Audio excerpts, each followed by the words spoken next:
Now this is grade A fun.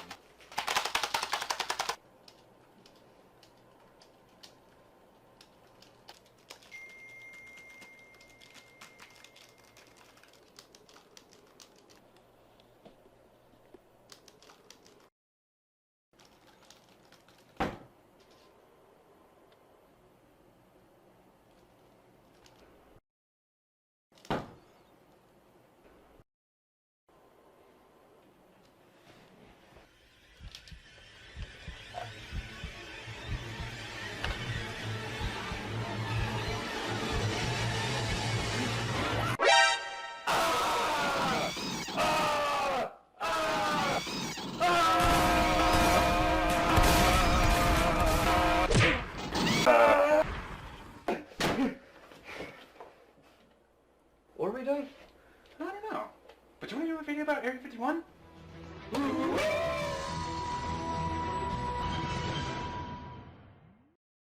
Imagine, if you care to do so, aliens from across the stars visiting our remote tiny blue dot.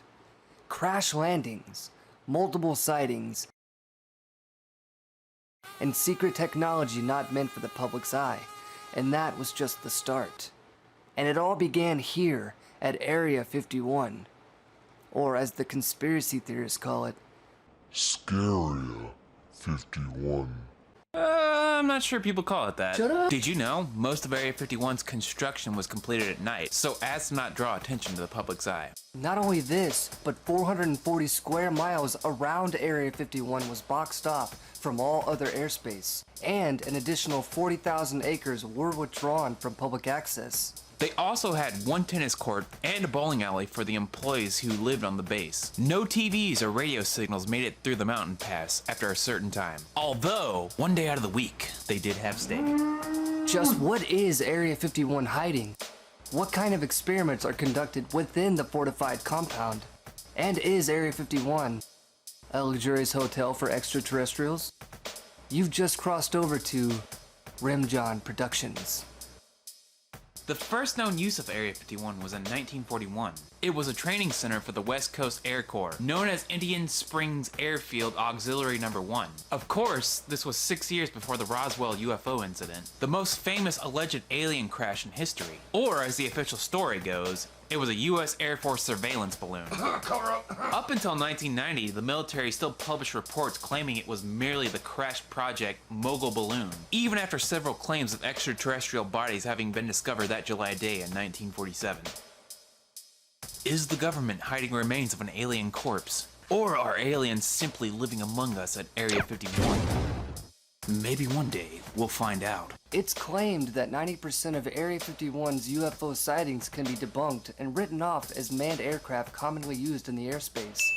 However, there's still an astounding 10% of observers that were from highly credible sources, such as Boyd Bushman, a former senior scientist at Lockheed Martin. He confessed on his deathbed that not only were aliens present at Area 51, but anti-gravity technology does exist. He also said this. I asked them, tell me about who was flying these things. These Air Force said fine. They're approximately 4.5 to 5 feet. They had one or two of them that were 230 years old. Another scientist, Edward Lovick, claimed to have been told that if you have to give up information due to torture, you're to tell them that aliens were just hideous modified adolescents.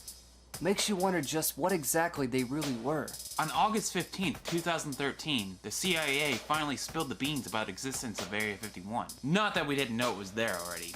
People have known about NELA since the late 1940s. But it was George Washington University that, after repeated Freedom of Information requests, finally got the CIA to acknowledge Area 51's existence. Not only that, but a few months later, on December 8th, President Obama made an offhand comment about Area 51, becoming the first president to publicly acknowledge its existence. He doesn't mention aliens or UFOs, but it did open the door for lawsuits and additional Freedom of Information requests from the public. Thanks, Obama. And I actually mean that.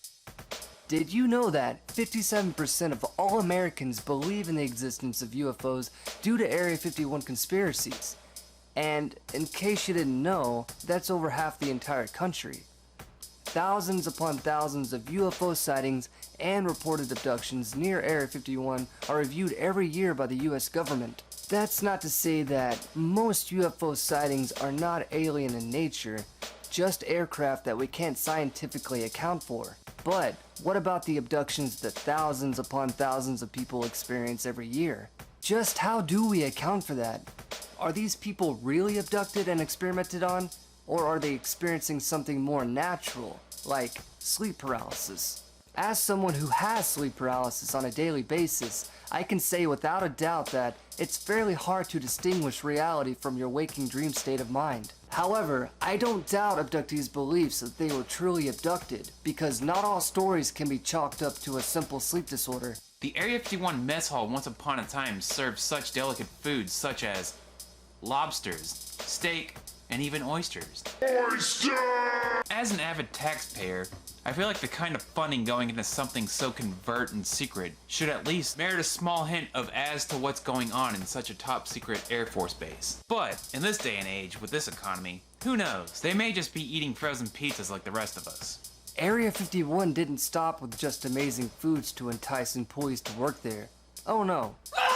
The top secret base had many names over the years to attract brilliant minds from all over the world. As shady as it seemed to have worked to an extent. And I gotta say, some of these names were ridiculous. To name a few, we have Groom Lake, which was the name of the dry lake Area 51 was built around. Paradise Ranch, a name given to full employees to accept positions at such a closed-off location. Watertown, which was given in 1956.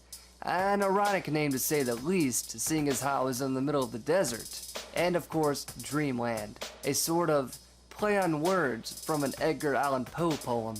The poem stated that the person traveling there may not dare look at Area 51 openly, such as the experiments that are going on. Never try to explore Area 51's mysteries, or try to reveal Area 51's secrets to the outside world. I guess this worked, seeing as how the base isn't short-handed when it comes to scientists or military personnel. Area 51 is extremely well guarded. They have motion sensors, 24/7 guard patrols armed with heavy firepower, not to mention they're authorized to use deadly force if you don't leave when asked to. They have guard checks stationed at every vantage point of the base. Guards are equipped with fully automatic weapons, white Ford Raptors, and white Jeep Wranglers. Anything with four-wheel drive, really. You didn't see anything. There have even been reports of civilians getting lost and wandering into Area 51's 40,000-acre facility, and being threatened if they don't turn around immediately. Needless to say, it would be a terrifying situation. In 2012, a 12-man team of UFO conspiracists tried to sneak into Area 51 with a BBC film crew. The guards held the 12-man team at gunpoint for 3 hours while checking their credentials. Not only that, they call in an Apache helicopter, and Washington phoned their mum, the Queen in London, after their trespass. They're probably alive today because of the film crew that accompanied them, but don't try this yourself. These British lads got off lucky. Needless to say, they were grounded with no telly for a week. That was our top 7 Area 51 facts. Or was it? What was your favorite? Leave a comment below. Don't forget to like, comment, subscribe.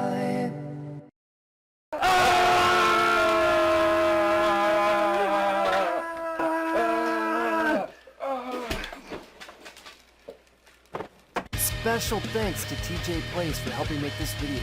Check out his channel by clicking the TJ Plays logo. Up until... okay. Up until 1990, the